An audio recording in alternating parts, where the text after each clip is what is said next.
C'est la première fois dans l'histoire de l'humanité et par le biais du référendum qu'une minorité décide de donner le pouvoir à la majorité. C'est ce qu'il s'est passé en 1992 en Afrique du Sud. La minorité blanche qui avait exclusivement le pouvoir en Afrique du Sud décide de partager le pouvoir avec le reste de la population qui composait donc la majorité. Lors de ce référendum qui était exclusivement que pour les blancs, plus de 69% des personnes ont voté oui au référendum contre 31% qui ont voté non. La question posée était la suivante: voulez-vous voir continuer les réformes entamées par le président de Klerk? Celui-ci qui dirige l'Afrique du Sud à ce moment-là entame des réformes pour mettre à bas l'apartheid, cette politique de ségrégation raciale qui a débuté en 1948 en Afrique du Sud. Le président de Klerk veut mettre à bas ce système et il demande pour la confirmation un référendum qui, je le répète, ne touche qu'exclusivement que les blancs à ce moment-là. Ceux-ci minoritaires doivent décider s'ils sont d'accord avec les réformes de Klerk et donc du monopole du pouvoir qu'ils avaient de le partager à l'ensemble de la société et donc aux Noirs, aux Métis et aux Indiens présents sur le territoire. Le oui à quasiment 70% fut écrasant, ce qui montre malgré tout que la population blanche comprend à ce moment-là de l'histoire qu'elle ne peut pas garder le pouvoir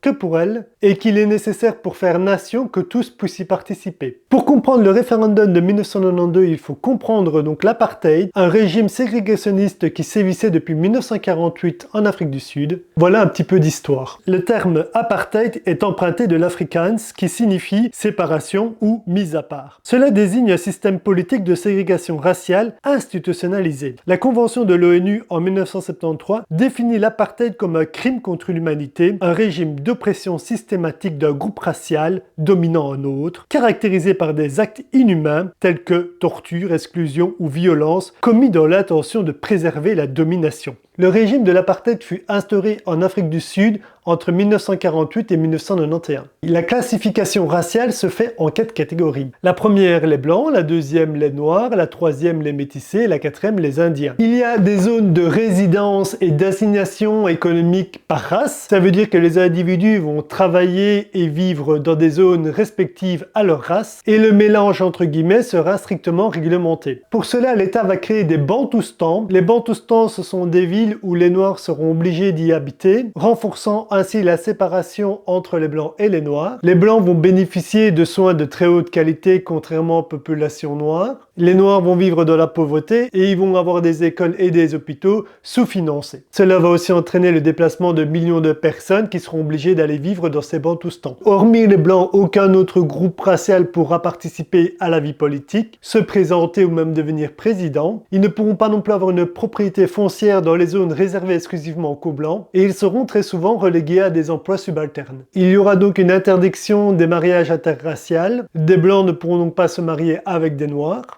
Tous les accès sont séparés, hôpitaux, écoles, transports publics, et tout cela est légalisé institutionnellement. Néanmoins, il existe une opposition à ce régime. On le retrouve avec l'ANC, un groupe d'opposition illégale au début, qui demande la fin de l'apartheid, et il y aura énormément de pression internationale sur l'Afrique du Sud pour mettre fin à ce régime politique. Des sanctions économiques seront entamées vis-à-vis de ce pays, et l'Afrique du Sud va se retrouver à perdre de nombreux partenaires commerciaux, même si celui-ci sera compensé par de nouveaux partenaires. Mais mon admiration vient de la majorité. Vous êtes la majorité, vous ne possédez pas de pouvoir politique, vous avez été exclu et vous avez été relayé en seconde zone pendant toute votre vie, et puis on vient vous dire qu'on va faire un référendum qui sera que pour les blancs pour décider si oui ou non vous méritez le pouvoir. Et c'est là que la chose est exceptionnelle, c'est que l'opposition et donc la majorité des habitants de l'Afrique du Sud ont accepté que le référendum se fasse exclusivement que pour les blancs. Ils auraient pu très bien dire ça suffit, nous n'acceptons pas ce référendum, ce n'est pas à la population blanche de décider si oui ou non on a le droit au pouvoir, et si vous ne le voulez pas, peu importe, nous le prendrons de force. En fait, ils ont compris que ce référendum allait justement éviter ce type de guerre civile, que la majorité blanche, si dans son ensemble accepter ces réformes, la transition pouvait se faire de façon démocratique et surtout pacifique. Il n'y aurait pas de guerre civile, il n'y aurait pas de massacre, le pouvoir ne sera pas pris par la force et la domination, mais bien par un vote où il est décidé donc de distribuer ce pouvoir. Ce self-control de la majorité et de l'opposition, cette volonté de donner un crédit à ce référendum montre une grande valeur pour la démocratie et l'humanité, même s'il existe encore des effets négatifs de l'apartheid. On constate que ce référendum a été un changement primordial dans la société sud-africaine et on peut constater que le référendum peut être un outil puissant et émancipateur des peuples. Je vous laisse pour une autre question d'actualité, n'hésitez pas à mettre des commentaires pour le débat. On se voit pour une prochaine vidéo, bye bye.